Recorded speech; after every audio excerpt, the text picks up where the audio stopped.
Millennium শব্দটির বর্ণগুলোকে কত প্রকারে সাজানো যায়?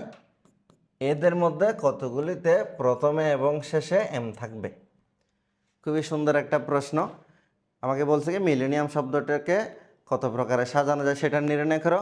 ধাতের মধ্যে কতগুলোতে প্রথমেও এম থাকবে, শেষেও এম থাকবে। ওকে, এখন বলো মিলেনিয়াম শব্দটাতে টোটাল বর্ণ কয়টা আছে? 3, 4, 5, 6, 7, 8, 9, 10টা। তাহলে টোটাল বর্ণ আছে কয়টা? 10টা।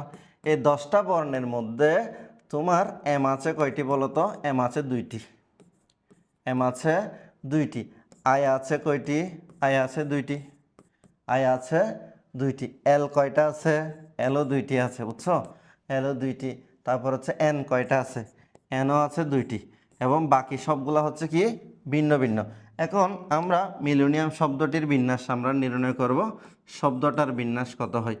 সুতরাং শব্দটির বিন্যাস, তাহলে শব্দটির টোটাল বিন্যাস বের করার ক্ষেত্রে প্রথমে তোমাকে দেখতে হবে কতটা বর্ণ আছে। তাহলে 10টা বর্ণ আছে, উপরে 10 ফ্যাক্টোরিয়াল অর্থাৎ 10 ফ্যাক্টোরিয়াল।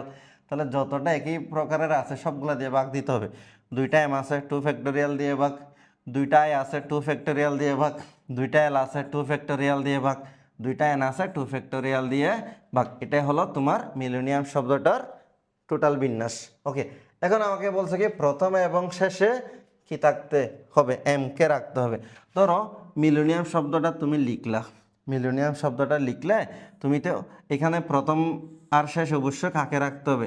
এখানেও এম কে থাকতে হবে, এখানেও এম কে থাকতে হবে। প্রথম এবং শেষ যদি এম কে রাখো তাহলে প্রথম স্থান এবং শেষের স্থান অবশ্যই ফিক্সড হয়ে যাচ্ছে না? তাহলে বিন্যাসের ক্ষেত্রে যদি কোনো কিছু ফিক্সড থাকে তাহলে সেটা অবশ্যই তুমি হিসাব থেকে কি বাদ দিতে পারবো। তাহলে আমাদের টোটাল ছিল কয়টা?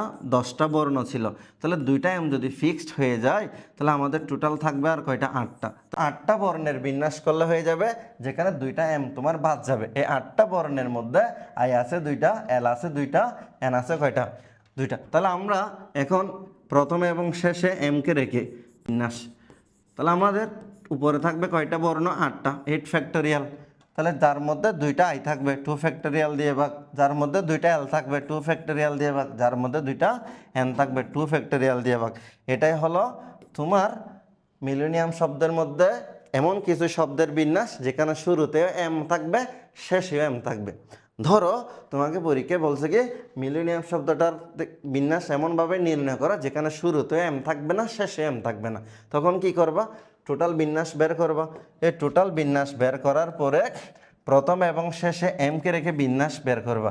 তাহলে টোটাল বিন্যাস থেকে এটা যদি বিয়োগ দাও তাহলে এমন কিছু শব্দের বিন্যাস আসবে যেখানে শুরুতেও এম থাকবে না, শেষে এম থাকবে না। সো এই ধরনের ক্লাসগুলো পাওয়ার জন্য তোমরা আমাদের পেজে ফলো দিয়ে রাখবা এবং আমাদের ইউটিউব চ্যানেলটি সাবস্ক্রাইব করে রাখবা। সবাই ভালো থাকবে, সুস্থ থাকবে। আসসালামু আলাইকুম।